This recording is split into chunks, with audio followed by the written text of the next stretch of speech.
Good morning, ladies and gentlemen. This lesson is to help you understand the way I want you to read material when you're reading in here during reading class, especially, but also during writing class when you come across reading other people's work. I want you to make sure you do these strategies and think about these things. So, first thing to realize is that reading is work. Some people enjoy the work of reading, and some people, in fact, do not enjoy the work of reading. Um, just like with any other thing that would be something that's considered work, it's just a matter of, some people like if you enjoy your job, it doesn't feel like work. So, just in the same sense, people who enjoy reading, it doesn't feel like work, but it is still work. Those who do not enjoy reading recognize that it is, in fact, work and see that a little more clearly. So, it all depends on the way you approach the task of reading, but the task is the same. Reading is work. And so there are a few things that readers do that are good readers, and I wanted to go through those with you.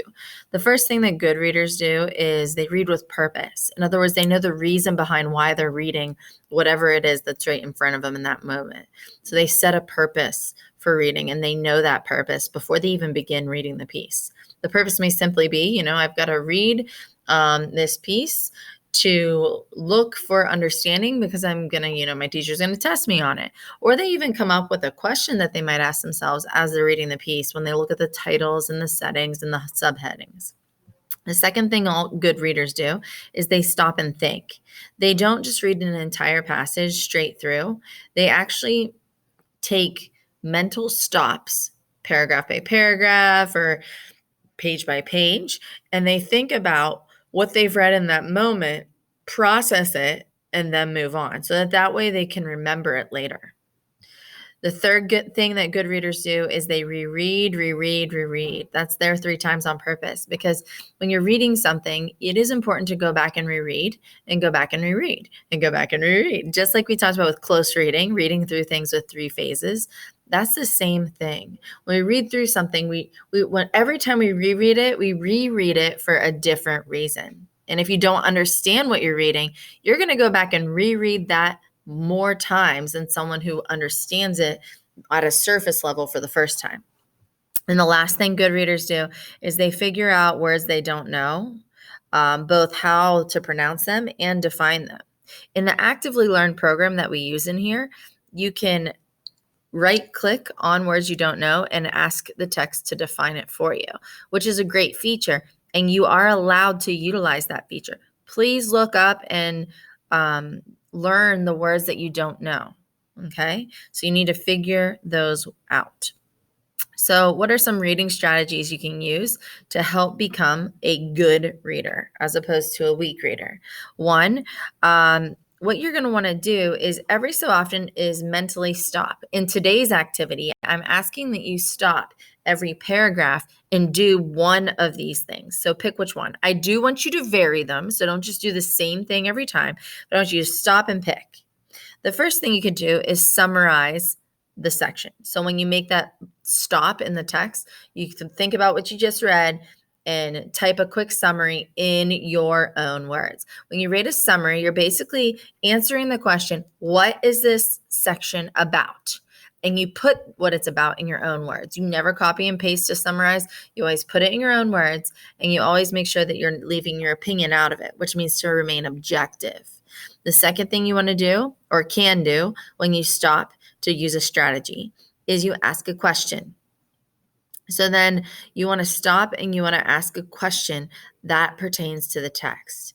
Here's the rule on asking a question when you're using my reading strategies. Please make sure you're not asking a question that's like this. Do not ask, what's this word mean? Here's why.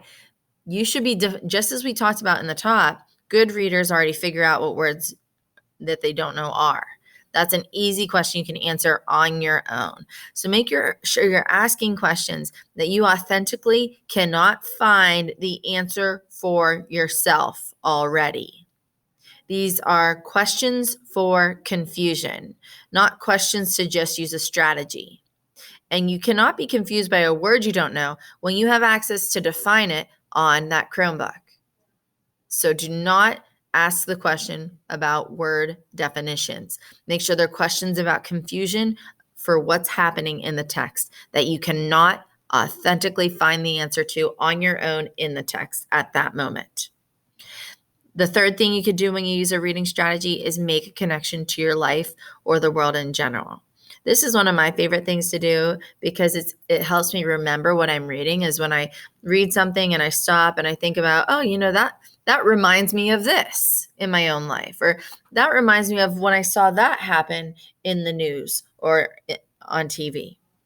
So making a connection is a nice way to remember the text because it connects it to something you've seen or heard of before somewhere else. And the last thing that you can do is create a paraphrase. A paraphrase is similar to a summary, but a paraphrase is different because a paraphrase is when you have a sentence, a key sentence in the text that's loaded with challenging vocab.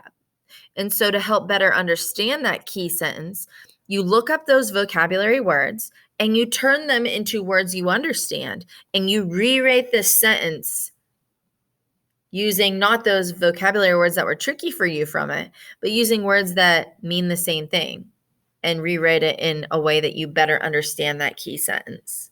So summary and paraphrase are very similar, but a summary is of a bigger section, and a paraphrase is of a sentence that contains many challenging vocabulary words that you reword into words that you're familiar with after looking those words up, and then you keep the meaning, obviously, of that sentence. So keep in mind, make sure that as we read for today and any text that we read in here, you're going to start out by reading the piece as a whole before we do any close readings. When you read the piece as a whole, you're going to need to stop every paragraph or two and use one of these reading strategies as your margin note. So you would highlight the section and you would provide the margin note that's in the form of a summary, a question, a connection, or a paraphrase. You're going to do that every paragraph with today's activity. And then as we get into the textbook, which will start tomorrow, you're going to be doing this every 2 paragraphs. So go ahead and get practicing your reading strategies for the article from today. We'll take time to go over it at the end of class.